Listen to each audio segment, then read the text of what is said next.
ევროკომისიის სპიკერმა შივონ მაკგარმა ყულევის სპორტთან დაკავშირებით მორიგი კომენტარი გააკეთა და თქვა, რომ თავდაპირველად პორტის სანქცირებას რუსეთის ჩრდილოვანი ფლოტის გემებთან კავშირის გამო გეგმავდნენ. მისივე თქმით, გადაწყვეტილება საქართველოს ხელისუფლებისგან მიღებული დაპირების შემდეგ შეცვალეს, რაც გულისხმობს ოცნების ვალდებულებას, რომ შეწყდება ყველა ქმედება, რაც ევროკავშირის შეშფოთებას იწვევს. ევროკომისიის სპიკერმა ამ თემაზე კომენტარი პუბლიკის ჟურნალისტის კითხვის პასუხად გააკეთა.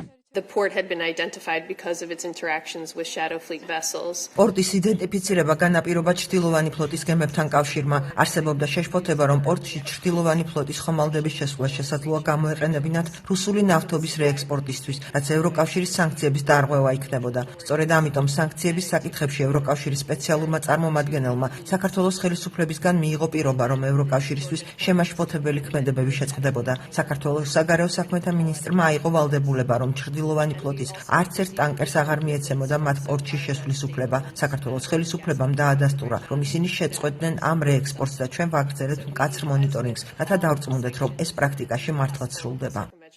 დამაზუსტებელ შეკითხვაზე იგულისხმება თუ არა რეექსპორტში ის, რომ რუსული ნავთობი საქართველოს ტერიტორიაზე შედიოდა და შემდეგ მისი ექსპორტი ხდებოდა როგორც ქართული ნავთობის, მაკგარმა უპასუხა, რომ მას არ აქვს ამ საქმის დეტალები, თუმცა ივარაუდებდა, რომ სწორედ ეს ხდებოდა, ანუ ნავთობის რეექსპორტი ხორციელდებოდა ევროკავშირში.